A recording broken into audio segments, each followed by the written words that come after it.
Ciência.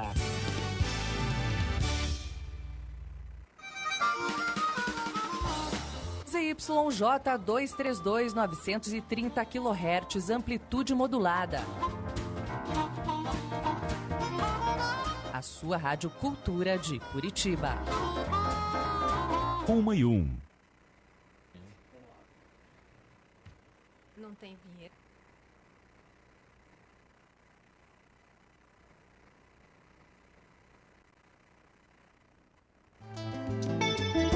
Começa agora Coletivo Humanidades, um programa com diálogos, crítica, política e resistência. A realidade em pauta e o futuro da educação no Paraná, aqui na Rádio Cultura, a mais livre de todas. Agora sim, com vinheta, vamos lá. Começar nosso programa de hoje, o programa Coletivo Humanidades. E hoje nós estamos aqui com um programa com um formato um pouco diferente, né? Nós estamos aqui nesse sábado no bloquinho de carnaval da rádio, né? Da Rádio Cultura. E hoje nós vamos conversar um pouco, né, sobre uma coletânea de livros que está saindo, né, pela editora Platô.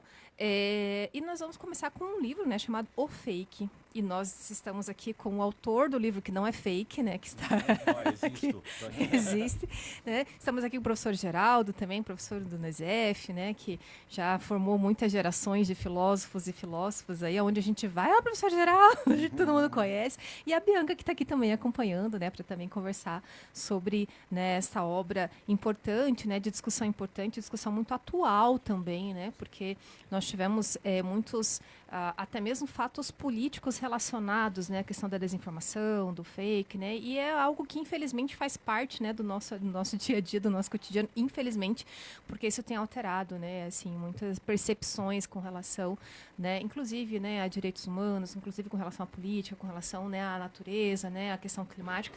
Então, acho que é bem importante a gente ter, né, essa conversa hoje aqui sobre, né, esse tema, mas para que a gente possa iniciar, eu vou passar primeiro para o professor Geraldo para fazer a apresentação inicial, né, e também poder falar, talvez, já um pouquinho, né, sobre a proposta da editora, né, o que se tem planejado por aí. Né? Tá ótimo, então. Então, vamos lá. Obrigado aí. É bem importante, como você falou, nós vamos fazer um formato mais de conversa, né? Acho que a ideia é um pouco essa. Então, eu sou o professor Geraldo Balduino Horns, né, sou professor aposentado, né, da UFPR, embora ainda tenha vínculo acadêmico, né? Até porque eu tenho ainda, né, doutorandos, né, em fase aí de formação.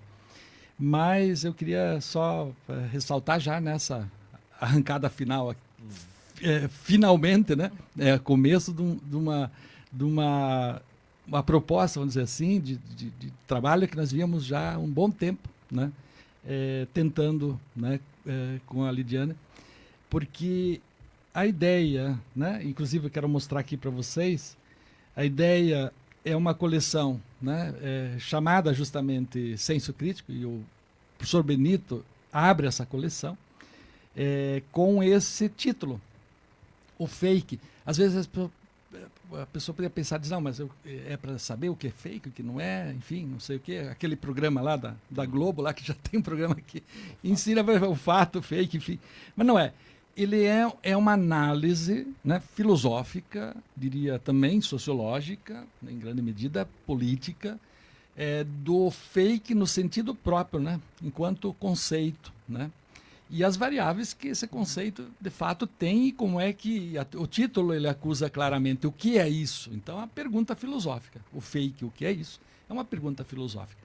E mais do que isso, eu acho que o subtítulo e por que vivemos nele, né? Essa é a questão, né? E eu acho que eu quando li o manuscrito, né, inicialmente até para provar, né, para a editora, claro que nem precisava ler, porque o Bonito já é professor, já colega há muito tempo, mas eu li e, claro, eu fiz uma leitura geral e tive algumas percepções, mas quando fui reler, né, no livro, assim, do jeito que ele está, é bem diferente, né? Quer dizer, você capta coisas, né, que numa primeira leitura você não percebe, né? Então, bem importante a obra do Benito, já que você falou que poderia já engatar na conversa, depois a Bianca e o Benito se apresentam, né? Eu queria justamente ressaltar isso. Ó, esse livro, veja só, ele tem uma linguagem simples, mas não é simplificada, porque o tema é complexo, né? Então não é uma simplificação. A linguagem, ela é, digamos, acessível, acho que é a palavra mais interessante, quer dizer, ela é acessível. Estudantes do ensino médio conseguem perfeitamente ler, e eu trabalhei muito tempo, né, com formação de professor de filosofia, e ao ler, e claro, também atuei muito tempo no ensino da educação básica, né? Então eu também tive um contato muito forte com os estudantes. E esse texto, ele é absolutamente plausível, né? É compreensível do ponto de vista de quem está estudando no ensino médio, mas ele também, veja, é para nós, né? Ele funciona muito bem para os professores. Ele tem, assim, então, bem importante, porque ele, de certa forma, ele diz que é um manual, mas não é um manual, né? Então, acho que essa é uma outra questão importante. Ele é um manual sem ser sendo, vamos colocar assim, né? Na filosofia. Quase não foi sem querer querendo. Sem querer querendo, algo assim. Então, ele menos como, assim, dizer o que é o fake, no sentido de dizer, olha, isso é fake, isso não é, né? Isso também, evidentemente. Mas ele é muito mais o que é. Ele opera no sentido de quem é, do que é, o que é, né? Então, acho que esse ponto é extremamente importante. E buscar a verdade sobre o fake, e aqui o prefácio da Marilene Chaui é muito assertivo, né? Então ele tem um prefácio bem importante, a professora Marilene Chaui, que Benito tem uma proximidade maior, depois ele vai comentar um pouco isso também, busca, na verdade, a verdade sobre o fake no cotidiano. Eu acho que essa é a leitura importante, quer dizer, você perceber que o fake tem não é de agora, né? Quer dizer, ele está na história, né? E até porque, em última instância, eu acho que isso o Benito depois pode colocar bem, é uma leitura crítica do dito e feito, né? Do dito, né, que se diz, e do que se faz, né? E, em última instância, também mostrando um pouco a distância disso, né? Onde é que ele se situa, onde é que ele se coloca, né? Na vida da gente, né? E a gente, às vezes, não percebe, né? A gente está nele e não percebe que está nele, né? Eu não estou falando que todo mundo aqui já caiu nessa de ficar veiculando, às vezes, notícia que não percebeu, e ela é, de fato, fake, é falsa. Já caímos, sim, já caí. Não, estou dizendo, todo mundo quem caiu. Tá nos ouvindo, quem vai assistir, Se alguém quem tá assistindo, todo vai mundo. rever aí. Exatamente. Então, esse é um ponto bem importante que a obra vai mostrar, né? Uhum. Então, acho que o Benito depois vai falar um pouco da obra como um todo. E, na verdade, o que está por trás, né, desse cinismo, né, que no fundo, ele também, humanamente falando, quer dizer, a questão do cinismo, quando aproximado a esse processo, né, ele de fato está posto no horizonte, e hoje ainda mais, né, quer dizer, quando a gente está numa sociedade do pós, né, você vai perdendo um pouco o sentido das coisas, né? E até dessa reflexão mais a partir do lugar da onde a gente fala, né? E não estou nem falando do lugar de fala, né? Mas desse lugar que é muito mais de onde se fala, exatamente. Então, é bem importante. E o que eu achei legal, Benito, assim, eu ia dar uns exemplos, né, no livro, eu queria até que você depois reforçasse um pouco isso, porque não é um livro só de crítica, enfim, fazendo a crítica, ou colocando a gente nesse processo. Ele, no final, ele é propositivo, ele dá dicas, né? Então, isso que é importante. E como é que a gente pode também cuidar, né? No sentido que, em parte, a gente acaba sem querer, né? Atuando dentro dele e contribuindo com ele, sendo ele, né? Ou sendo ele, né? Inclusive. Então, o que podemos fazer, né? Essa é a pergunta. Sim. E o Benito, de certa forma, no livro, ele acaba respondendo o que podemos fazer, né? O que se pode fazer, né? Do ponto de vista da nossa atuação, da praxis, né? Que é a palavra que se usa, inclusive, no final. Sim. Eu acho que é no último parágrafo lá, você acentua bem essa questão, essa relação da relação do pensar e da prática, né? A nossa prática, né? Então, bem legal esse livro. Tenho, né, um prazer enorme, como editor-chefe da editora, poder publicar e abrir essa coleção, né?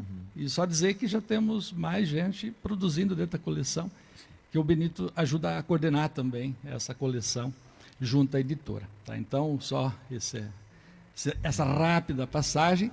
Depois eu, claro, tenho uns pontos ali que eu quero retomar com o Benito para conversar um pouco sobre a obra.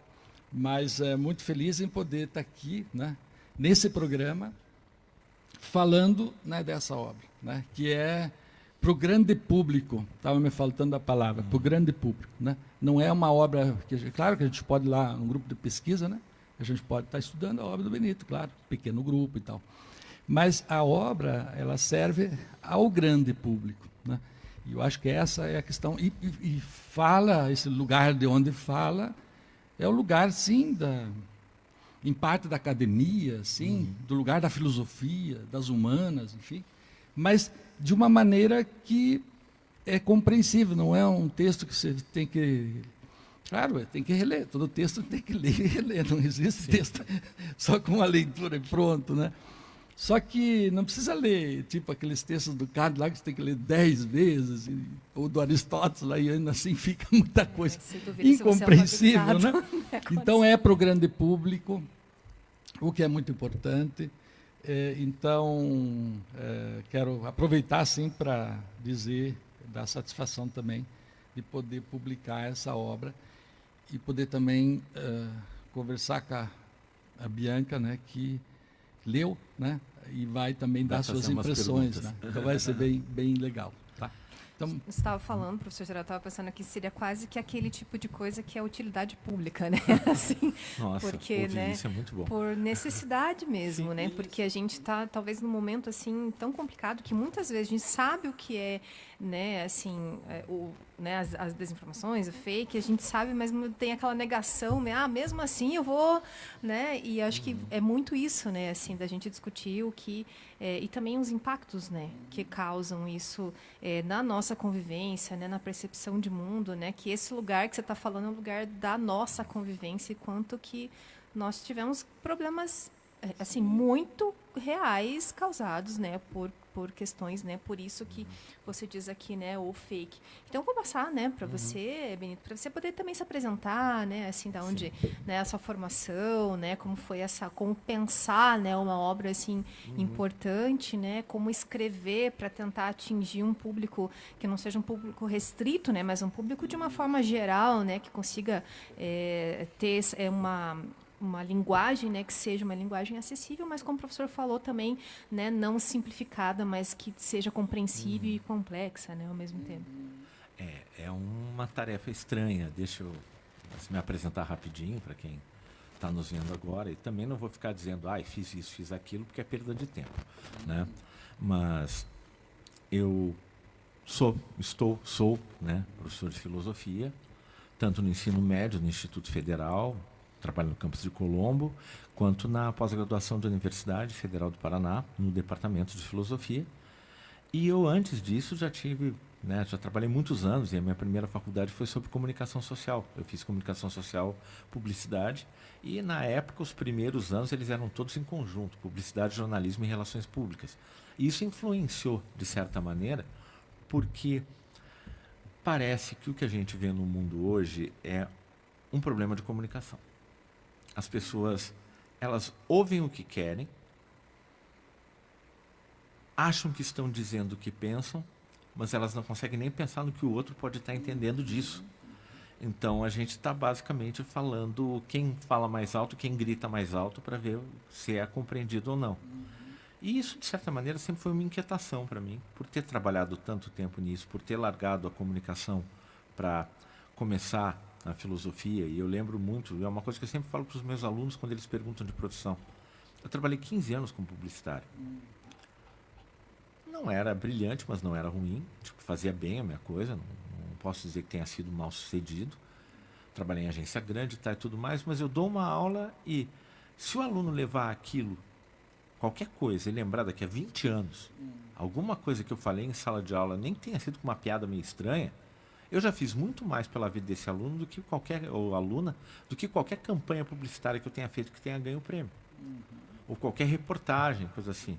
Então, tem a ver com trabalhar com o tempo, tem a ver com trabalhar com o futuro. Né? O questionamento de para que serve, o quê, qual é o problema de nos comunicarmos, onde a gente erra, ele meio que perpassa o livro. E a minha trajetória acadêmica sempre me interessei por certos autores, sempre me interessei por certos problemas, e isso nunca saiu totalmente do foco. Daí, fazendo meu pós-doutorado, conversei com a minha supervisora sobre o que nós vamos fazer a partir disso. E ela tinha apontado um caminho há anos atrás e parece que as pessoas meio que se afastaram desse caminho, porque quando a gente fala em academia, o pessoal sobe no salto muitas vezes e acha que por pertencer a uma academia, por pertencer ao clube de regatas docentes, né, seja superior, seja o que for, a gente está num patamar diferente das pessoas. É necessário falar com as pessoas sobre os problemas que afligem a vida das pessoas, mesmo que elas ainda não saibam que isso é um problema. Quando ela abriu esse caminho, há anos atrás, quando ela lançou o que é ideologia, pela coleção Primeiros Passos, ela contava histórias ótimas para a gente, assim, reunião, vamos tomar café, não sei o quê. Ela contava que, quando ela lançou o que é ideologia, todos os colegas de departamento dela lá na USP, o Gianotti, o Ricardo Terra, toda a galera ficava, não, mas que absurdo, né? Fazer um livro para as massas, né? O estudo acadêmico é um estudo reflexivo, individual, como se a gente, por ter que pensar nas coisas, tivesse que estar num lugarzinho separado do resto do mundo. E ela lançou o que é ideologia, bombou, vendeu horrores. Não é para ser pop. Né? O pessoal sempre arruma defeito, principalmente quando é uma obra feita por mulher. O pessoal arruma defeito em tudo. Né? Daí o Gerard Lebrun, que era professor tanto da Marilena quanto do Gianotti, quando todo o pessoal da missão francesa na USP, lá nas décadas de 60 e 70, entrou na coleção e lançou O que é o Poder, foi o segundo livro da coleção, mudou de figura imediatamente, todo mundo, nossa, que brilhante, que ideia legal, e ela conta isso até hoje rindo descaradamente, e é muito legal, porque dá para ver a cara de, eu tinha razão. Porque no fundo a gente não pode pegar e achar que o fato de pensar, achar que o pensamento é uma tarefa solitária. A gente está no mundo, a gente necessariamente interage com outras pessoas e não existe pensamento que seja solitário. Porque o eu pensar significa tudo que eu passei no contato com as outras pessoas. Isso influenciou no meu pensamento. Não existe musa inspiradora.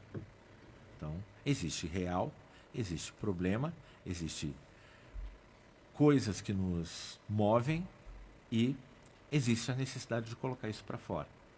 Então, o livro em si, inspirado descaradamente, isso para mim é motivo de honra, descaradamente na Marilena escrevendo o que é ideologia, ele parte de uma pergunta muito simples que todo mundo que está vendo, ouvindo ou vai ouvir, já fez na vida.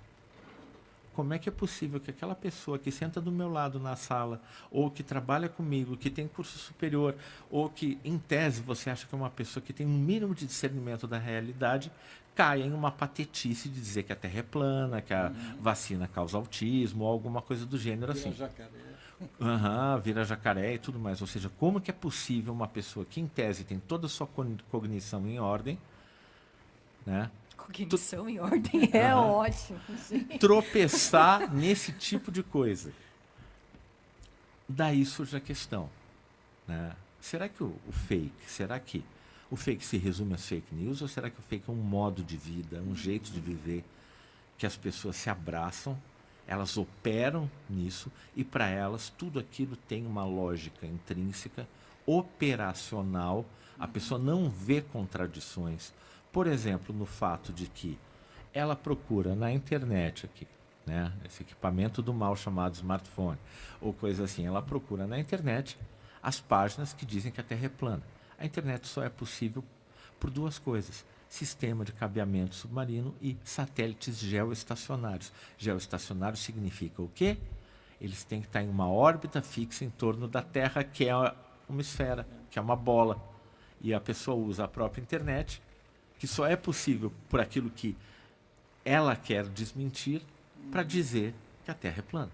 Então você tem um paradoxo. E esse paradoxo cognitivo, ele é, no fundo, um paradoxo político. Aliás, o problema do conhecimento não é um problema de epistemologia ou de teoria do conhecimento. O problema do conhecimento é um problema político e sempre vai ser. Porque quem sabe, muitas vezes, usa isso como uma forma de ter poder. E quem tem poder, as pessoas, no geral, acham que por ter poder, essa pessoa sabe. Por isso que ela chegou lá. Então, não existe uma dimensão só de teoria do conhecimento, só de verdade nisso. É uma dimensão política, uma dimensão social.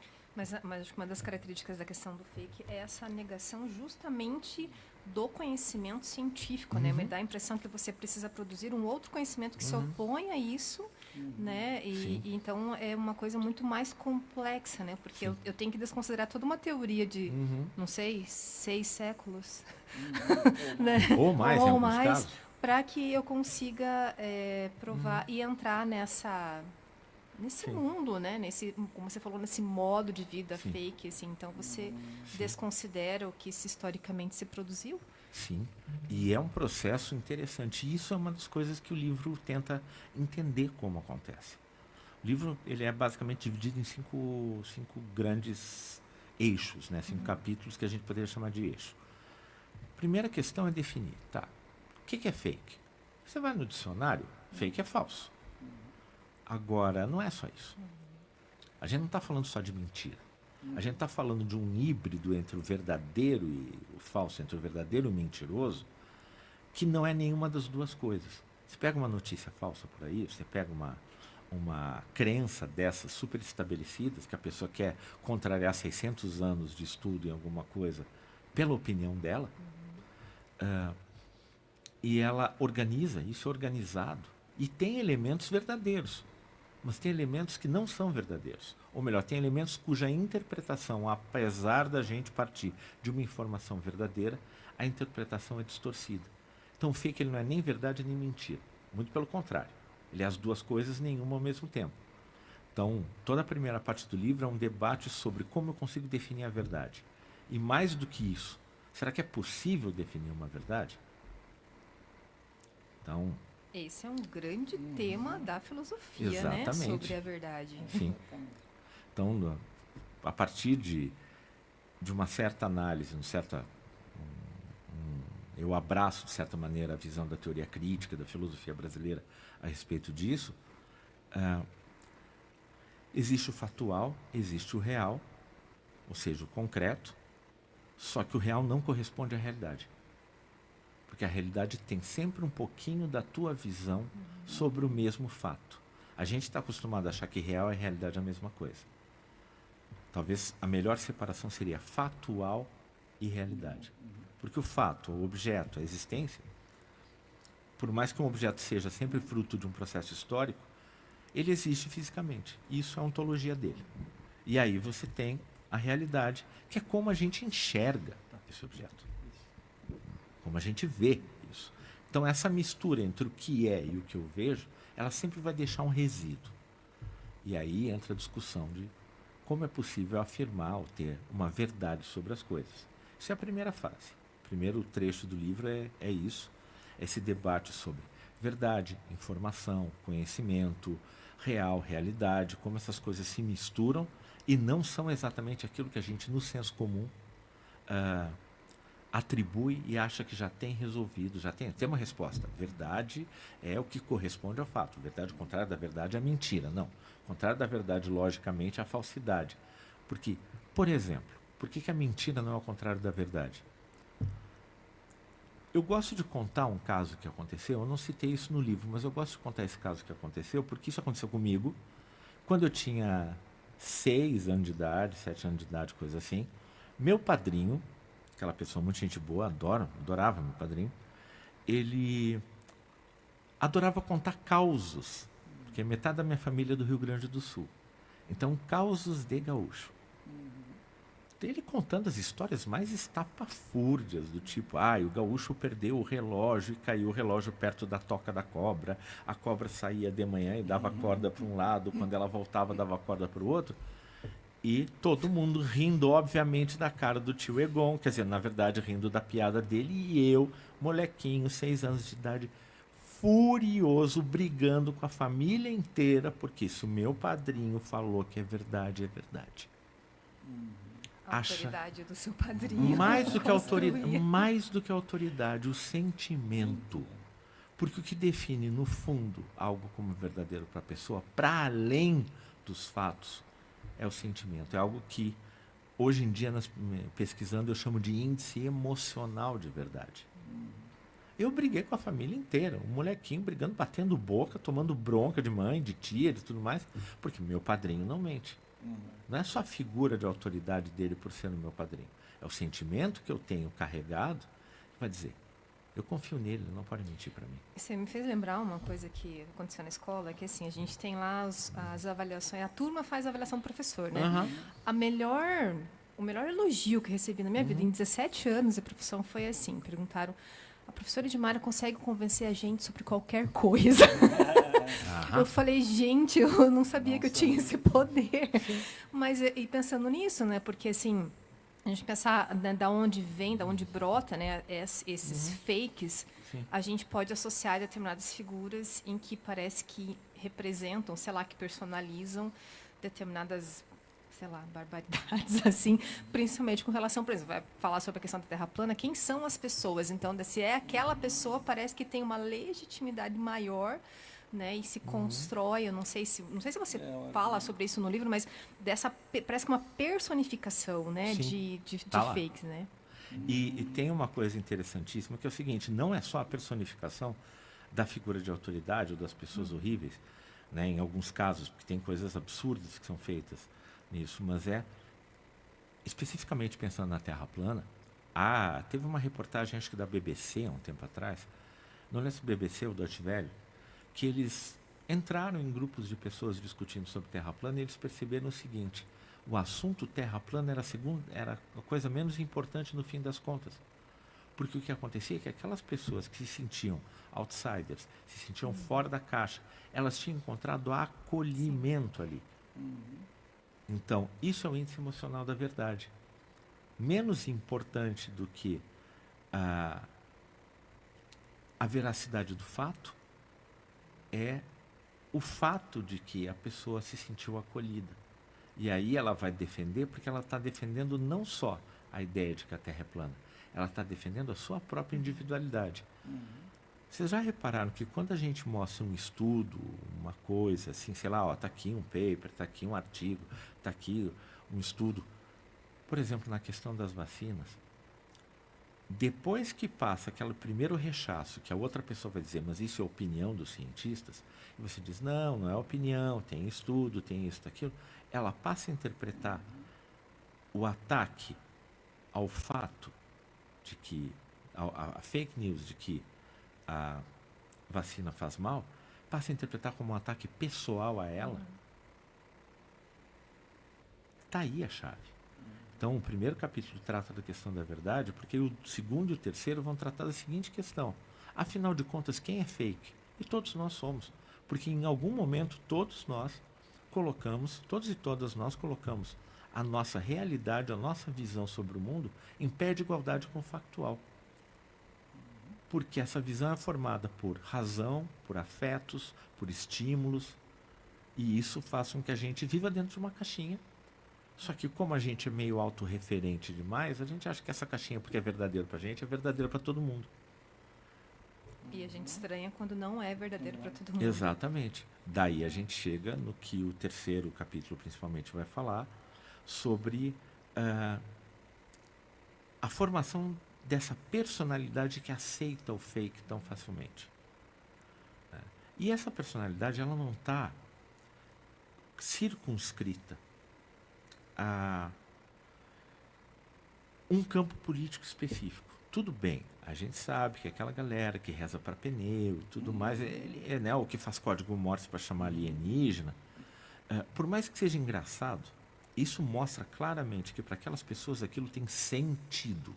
E elas vivem dentro de um mundo, elas agem dentro do mundo que tem sentido para elas, e o efeito das ações delas impacta na nossa vida, mesmo que para a gente aquilo não tenha sentido. Então não adianta dizer, como muita gente faz, deixa eles. Deixa o cara viver na realidade paralela. Não, porque esse cara que vive na realidade paralela e não vacina o filho, faz com que a cobertura vacinal caia, e quando tem um surto de sarampo, como está tendo agora nos Estados Unidos, está morrendo criança de sarampo de novo, quem se vacinou tem a imunidade enfraquecida por causa que fulaninho no Arkansas resolveu, não, porque a minha liberdade está em primeiro plano e God and Liberty, tá? Ou Deus, Pátria e Família em alguns outros lugares, isso impacta a minha vida mesmo que eu tome todos os meus remédios na hora certa. Que foi a questão da pandemia, né? Muitas pessoas, né, infectaram outras, contaminaram outras. Sim. E falaram, não vou me vacinar. E algumas, assim, justificativas, né, muito absurdas, né? E eu acho que, não sei se você chega a abordar isso, mas a questão, né, de quanto que a gente mistura com o fator religioso, né? Assim, de muitas pessoas que, não vou me vacinar porque se eu morrer, automaticamente eu vou para o céu, então eu não preciso tomar esses cuidados, né? Então a gente viu muito isso, né? Sim. Só que a gente falando dessa questão, né, dos que cantaram o hino nacional lá pro pneu, hoje a gente tem noção de que era um mundo meio paralelo, mas um mundo produzido pelas pessoas que estavam planejando um golpe militar no Brasil. Né? Então, assim, a gente tinha, não sei se eu posso dizer isso, mas a gente tinha o fato que era a minuta do golpe e tal, e a gente tinha essa galera aqui, né, sei lá, parecia até que era uma... A gente não dava bola, a gente estava engraçado, mas aí quando a gente liga as duas coisas, a gente percebe que o fake, essa produção fake fez as pessoas que tem intencionalidade, ficarem né? lá dias e dias nas portas dos quartéis, aquela vergonha toda, né? Mas que não era tão fake assim, porque até mesmo quando falam lá na questão da prisão do Alexandre de Moraes, era isso mesmo que queriam, eles, né? Então, assim, se produziu uma fake, mas que não era a fake, estava relacionada com alguma coisa que se queria produzir, exatamente. Mas aí que tá, o fake não é falso. Pois é. O poder do fake não é um poder fake sobre a realidade. O fake, por isso que a Marilena foi tão precisa na entrevista que ela deu para o Demore falando sobre o livro também, né? Amei a lembrança, assim, né? Dela falar que é um modo de vida. Que essa é a sacada. Ele é um jeito de viver. Não é ilusão. Não é falsidade, não é mentira, não é só alucinação. Todas essas coisas estão lá, estão juntas. Porque a pessoa vai abraçar a ideia de acordo com as convicções dela, de acordo com os estímulos religiosos ou os estímulos culturais, ou a forma que foi educada, ela vai abraçar mais ou menos certas coisas. Mas, no fundo, todos nós temos que cuidar para não entrarmos tão facilmente. Não é na fake news. A fake news é a ponta de um iceberg. Nessa vida fake. Porque, mesmo no dito campo progressista, você tem gente que enxerga o mundo só sob determinados dos prismas que interessam a si mesmos, o que no livro eu brinco chamando de ativismo de si mesmo. Tipo, esqueceu a questão histórica da coisa? Não, eu quero lacrar. Então lá vou eu escrever um absurdo para que as pessoas fiquem indignadas e aí elas comentem o meu texto falando sobre, sei lá, cinema, escravidão, ditadura, coisa assim. Né? Teve alguns nesse sentido nos últimos tempos. Ou por que na história da sua família, que você está contando que a sua família sofreu, não aparece coisas do meu grupo social? Porque é da família da pessoa, né? Não vou... Mas aí é que tá. O que isso tem de diferente daquele influencer youtuber com o nome de Bicicletinha, né? Falando que proibir fake news é proibir a verdade, as pessoas de acessar a verdade. Ele tweetou essa anormalidade. Estou tentando lembrar quem é como eu não vou falar, não dá uma promoção. Mas o que diz que é o capitalista, né? Sem capital. Nesse roteiro, Benito, só para avançar no próprio conteúdo, você falou do capítulo 3, né? O 4 para o 5 você vai... Isso, e no 5 você vai dar umas dicas também, no sentido aquilo que a gente comentava, que não é Sim. bem um manual, mas também Não. ele também não diz assim, ó, o problema é esse, também, enfim, não Se tem vira. saída, né? Se vira aí. Não, Então, aí é que eu é acho que o seria legal interessante. falar Sim, um pouco do já 4 e do estamos 5 chegando. para fechar Nós essa. já estamos no 4, né? Deixa eu atualizar todo mundo. Nós já estamos no 4 e pensar o seguinte, né? O que tem de diferente entre esses dois extremos?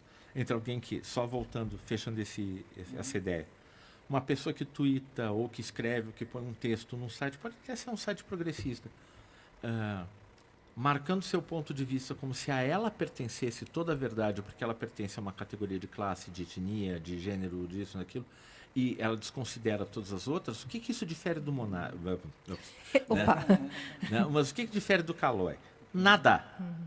Por quê? São visões fracionadas da realidade, são visões ideológicas da realidade que fazem, que subsumem, vamos falar bonito, que subsumem o fático, o real, a uma realidade pessoal, como se essa realidade pessoal fosse a única que importasse. Então, todo mundo é fake e o poder do fake é grande. Por quê? Porque dentro de cada um de nós, se a gente não cuida, aparece um tiraninho que diz: eu vou impor aos outros o jeito que eu vou pensar. Pode ser uma divisão dentro de um partido político, pode ser um grupo de pessoas na frente de um quartel esperando que o golpe de Estado seja confirmado, porque sabe que está acontecendo, mas também não é abastecida com todas as informações, porque se abastecer com todas as informações, você está apelando para a razão. Não é a razão. Política é o terreno da emoção e dos afetos. Poucas coisas se mostraram mais tolas na história do que a gente confiar na racionalidade das pessoas, de entenderem que, por exemplo, não, isso que Hitler está falando é absurdo, ninguém deveria fazer. 80 milhões de mortos da Segunda Guerra Mundial, disseram, as pessoas foram pela emoção e acreditaram. Então, todo o capítulo 4 é mostrar esse poder, e aí eu cito o caso, por exemplo, o ataque masculinista à professora Lola Aronovitch, no Ceará, da Federal do Ceará. Conversei com ela sobre isso, né?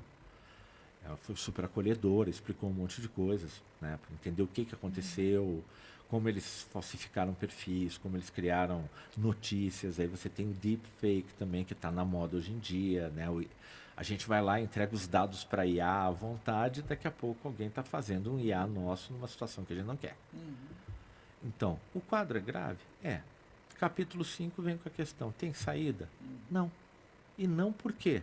Porque a gente não vai conseguir voltar a um ponto onde essas tecnologias que aumentaram, mas não inventaram o processo da criação da vida fake, não existam mais.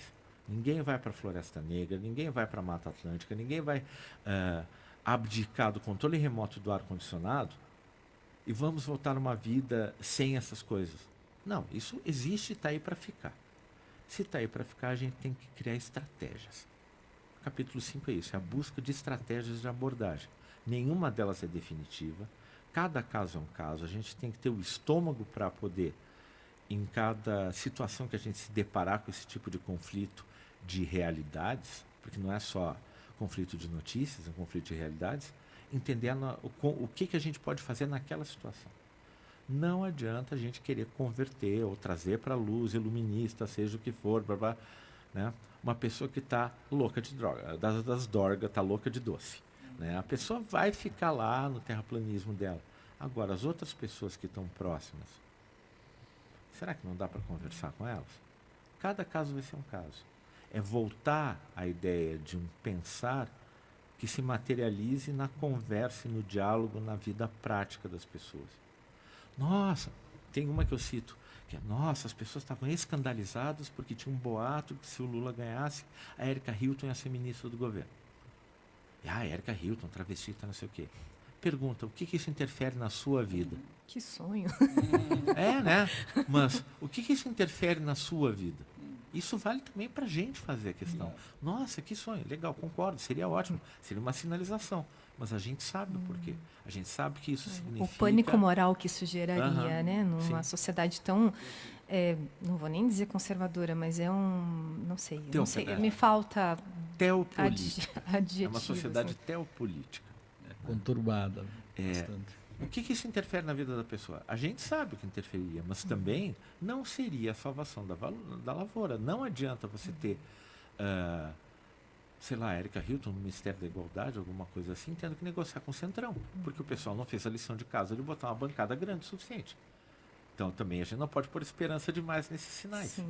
O outro lado, pânico moral completo. O que isso faz na sua vida? Ficam lá vegetando, porque não tem a resposta. E nenhum dos lados tem a resposta. A gente sempre cai na mesma questão moralizante, né? Uhum. Eu quero conversar um pouco com a Bianca também.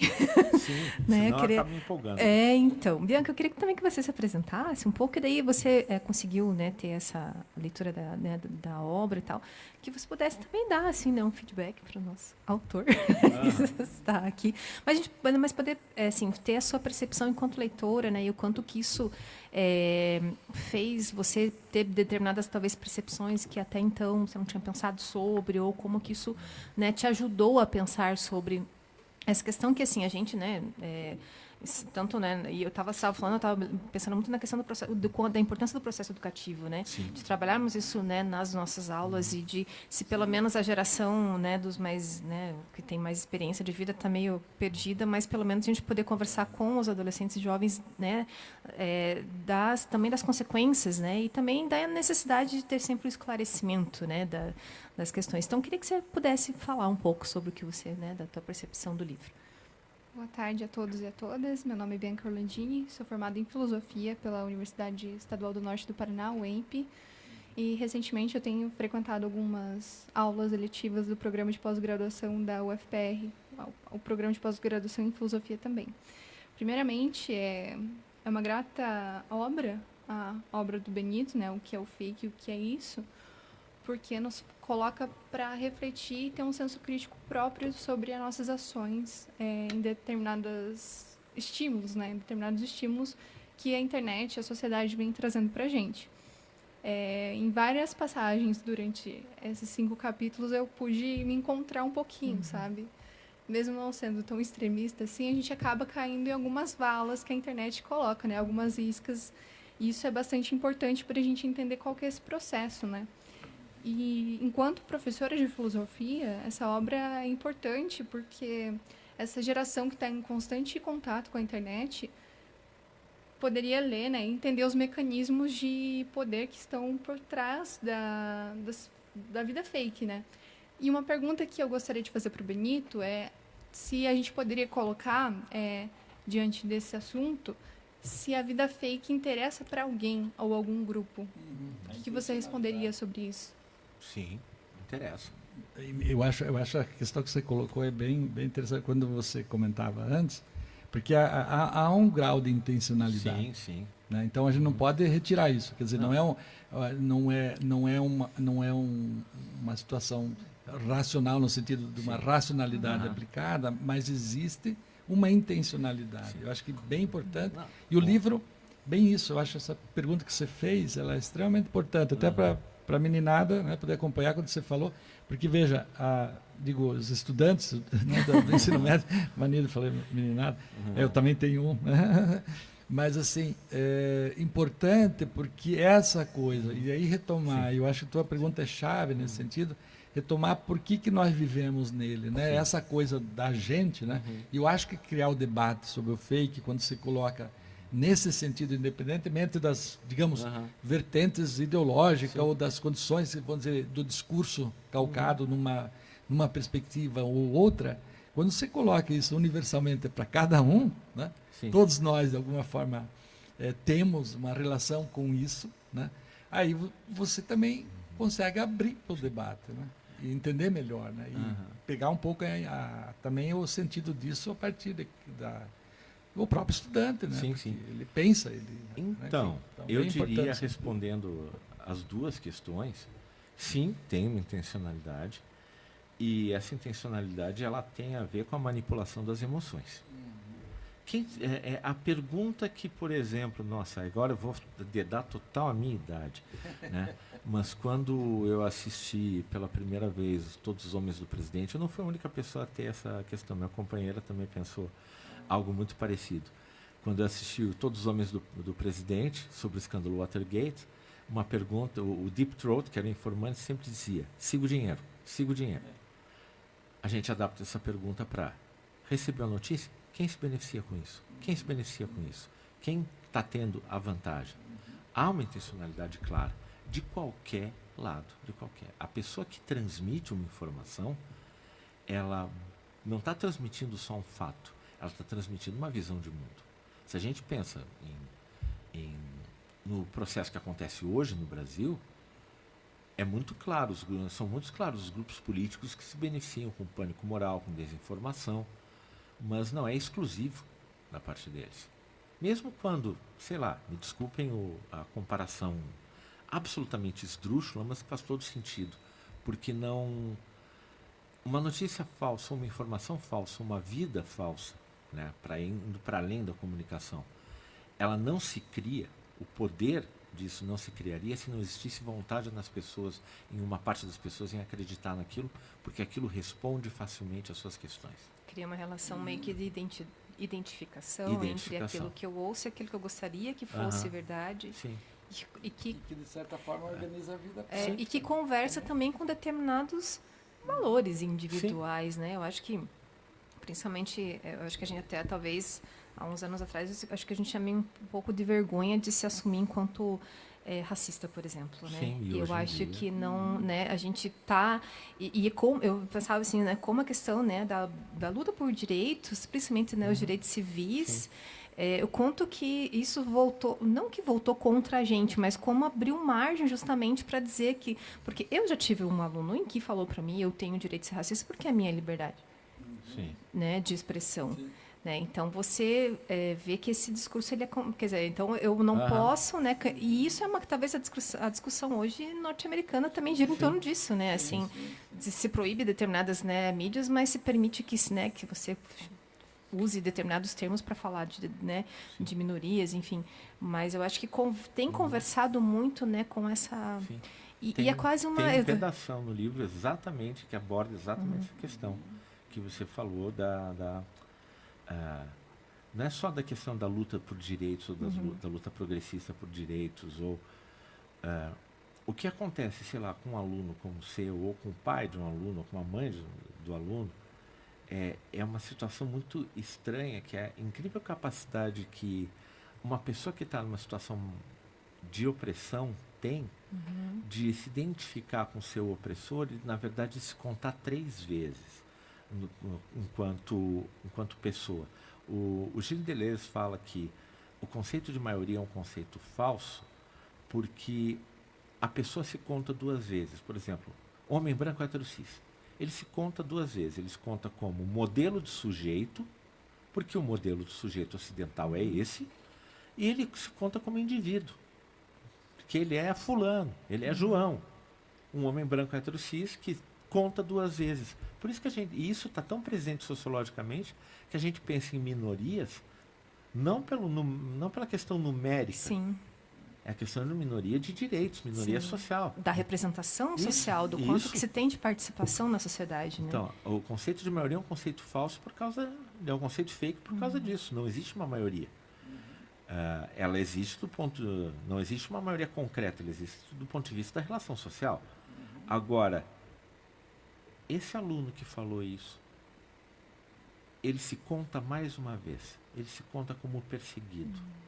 Então ele se conta 3 vezes na equação. Ele faz parte de uma maioria, ele é um indivíduo e ele se vê como o perseguido porque ele tem opiniões fortes. Ele se vê como aquele que desconfia de todo, um ponto que você falou agora há pouco, desconfia de todo o conhecimento acumulado porque esse conhecimento foi feito para enganar ele. Aqui, agora, não importa que Aristóteles, há 2.400 anos, pela sombra da Terra na Lua no eclipse, determine que a Terra é esférica. Não, Aristóteles fez isso para enganar ele agora. Agora, já, nesse instante. Okay? E é isso que você vê esses canais de disseminação de misinformation, né, colocando na cabeça das pessoas, você é especial. Que é uma coisa muito parecida com a ideia de que não existe coletivo, não existe mais luta de classe, só existe a luta do indivíduo, do eu, que é neoliberalismo, tanto para o lado de lá quanto para o lado de cá. né? Neoliberalismo nas lutas e nas contralutas. Teu aluno se enxerga assim, teu aluno se enxerga como alguém que está sendo oprimido. E a gente na sala é um problema seríssimo, porque daí se você trata, né, de determinadas... São conteúdos estruturantes que está ali no meu planejamento, mas na visão de muitos é uma forma de eu convencer o estudante a que ele tem que pensar atrelado a uma determinada ideologia política e ele tem que combater aquilo. Né? Então, e é esse combate como? Né? Esse combate com falseamento, não sei, da realidade. Né? Então, ao mesmo tempo em que a gente... Não, nós temos que brigar por direitos, mas, ao mesmo tempo, eu uso do meu direito para né, tentar diminuir o direito do outro. Né? Então, é o curto-circuito... É tudo isso para dizer que a gente é acusado de doutrinação. Tudo mas isso para tentar... É o curto-circuito do conceito de lugar de fala. Pensa bem, tem um vereador em São Paulo que é ligado ao MBL, ligado ao PL, eu não sei se ele ainda é vereador, já foi para deputado, que é um homem gay negro. E que propôs a revogação de cotas e a diminuição de direitos ou de reconhecimento do casamento homoafetivo. E ele pertence. Bom, a extrema-direita alemã, né? Mas, sim, também. Mas é aquela coisa. Para uma pessoa que está fora da análise, que a análise que a gente faz, que leva em conta esse monte de fator, pensar, mas veja bem, olha como um cara deles mesmo está dizendo, veja como isso não é necessário. Então, dá um curto-circuito no conceito de lugar de fala. Assim como todas as questões que hoje em dia estão tão candentes sobre a questão das identidades, dos identitarismos, eu, pessoalmente, eu não uso o termo identitarismo, porque eu acho que ele é incompleto. Eu uso um termo que eu lanço no livro, que é o ativista de si mesmo. A pessoa a luta dela pode ser extremamente justa, mas ela não está pensando no todo. Por quê? Nós somos o centrinho da coisa. Essa é a grande discussão, inclusive, dos setores progressistas, né? A questão identitária, né? Gente, eu não sei se vocês olharam no relógio, mas nós temos 7 minutos de programa. Então, eu só queria... eu acho que eu enchi o saco demais de todo mundo falando, desculpa. Eu queria só reforçar uma coisa que eu acho que é interessante. Quer dizer, nós das humanas, né? Estou falando da sociologia, da história, né? Da filosofia, enfim. A geografia eu acho que não está tão forte nesse embate. Mas nós perdemos esse espaço, inclusive mais recentemente, por conta desse embate. Né? Então, é bem importante, porque o Benito, no último capítulo, justamente ele levanta a questão, quer dizer, por onde a gente pode, né, caminhar, vamos dizer assim, porque não é que o fake é um determinismo, né? Não, ele é uma criação, né? Então, acho que está muito claro nesse sentido. E que ele existe do ponto de vista social, do ponto de vista das relações, da construção do processo relacional, vamos dizer assim, em termos mais gerais. E aí ele coloca justamente a ideia da importância das humanidades, porque a ideia da dúvida, né, que ela é absolutamente filosófica, no sentido de que a gente tem que pôr em dúvida, né? Mas evidentemente você vai ter que buscar uma argumentação, né? Para a compreensão dessa coisa, desse objeto, vamos dizer assim, eu acho bem importante quando o Benito fala da realidade não é a coisa, a realidade é uma produção, né? A gente produz a realidade. Eu acho que essa é uma questão extremamente importante, como ela tem, e aí eu acho que a questão que se relaciona com a ideia de que a gente tem que pôr em dúvida, né? Até para poder entender. Né? Então, ele levanta essa questão e, às vezes, você tem que maximizar, que é uma palavra que você usa no livro, e, às vezes, você tem que silenciar. Né? Sim. Por vezes, o silêncio pode falar mais alto. Né? Porque, assim, a estratégia, às vezes, do confronto, ele pode, tanto é que o Benito não usa muito a ideologia, o ideológico, enfim, porque o confronto, né, em última instância, às vezes ele se caracteriza por esses mecanismos, vamos dizer assim, que também são absolutamente fakes, né, porque você se ancora naquilo e perde a dimensão, vamos dizer assim, do sentido mais amplo, do sentido mais próprio humano, né, do existir. Né. Então, eu queria só colocar como é importante a gente refletir nesse programa, né, que é um programa das humanidades nesse sentido que evidentemente que nós precisamos garantir no espaço curricular, né, o nosso lugar do ponto de vista do lugar de fala, para poder justamente refletir sobre essas coisas, porque esse mecanismo que está posto agora, né, principalmente, ele é intencional no sentido de esvaziar, né, esse nosso espaço, inclusive, né? Bianca, você falou pouco, eu acabei tomando muito tempo, vai.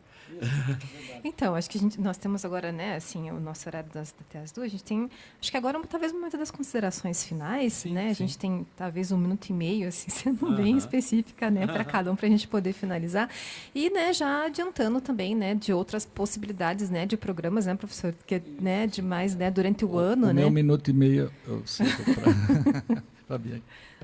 Gostaria de levantar a bola aqui e perguntar para o Benito das medidas profiláticas, ou melhor, da praxis que você propõe no final do livro, né?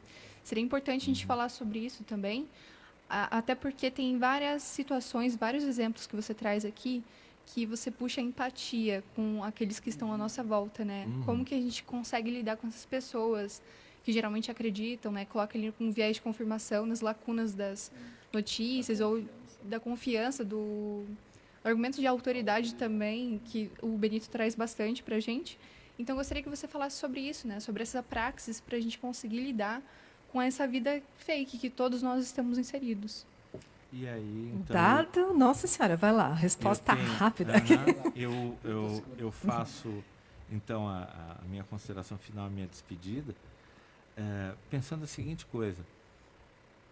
Se a gente continuar tratando as pessoas como, desculpem os termos, ou como tolas, burras, inúteis ou incapazes porque elas não comungam de uma visão política nossa, tudo que a gente vai fazer é afastar. O que não quer dizer que não tenha gente lá do outro lado que quer a nossa caveira. Claro que tem. Mas a grande maioria das pessoas, algumas não sabem, outras não sabem porque não sabem. Agora, se a gente chegar impondo, a gente só afasta. Tem que ouvir para poder dizer. A gente tem que ouvir eles, mas não aceitar, dialogar, dialeticizar, para poder dizer. Eu acho que é isso. Por isso, compre o livrinho e levem as últimas consequências. E falando justamente, né, assim, como adquirir o livro, como... Bom, vou fazer o merchandising aqui. Entre no site da editora, www.platoeditorial.com, e aí tá na inicial ali nos livros, na aquisição, o fake, a capinha com o nosso bonequinho. Adquire, o Geraldo manda para vocês, né? Vão direto no site, não vão nos gigantes das multinacionais, porque eles não remuneram as editoras e os autores bem, né? Trabalhe no seu comércio local, né? É o mais importante. E presencial na Vertov. E presencial na livraria Vertov, aqui em Curitiba, na Visconde do Rio Branco, né? Que é a Vertov. Isso, ali na região perto do Sesc. Isso. Em cima da padaria, que tem uma padaria legal ali. Muito Você boa. passa pela padaria? Passa pela padaria, o andar de cima. Livraria Vertov tem o presencial, só tem lá e pelo site da Platô. Tem Instagram também, páginas nas redes sociais? Sim, tem da editora. Talvez até para poder conhecer também outros, né? Outros livros que foram. @platô.editorial. E, para aqueles que se interessarem, também quiserem trocar uma ideia, o meu arroba de Instagram está na capa do livro, né? @be_maestro. E aí dá um oi lá. Beleza. Quero agradecer muito, né, assim, essa conversa que a gente teve aqui, né, nesse sábado de carnaval, a gente falando de fake em pleno carnaval, Não, mas sinal carnaval que a gente não vida. dorme em Carnaval serviço, vida. né? A gente vai para o carnaval consciente, né? Justo. A nossa consciência nos acompanha. Te agradeço também, Bianca, né, por ter feito, né, essas intervenções e as perguntas que são fundamentais, né, para a compreensão da obra do livro.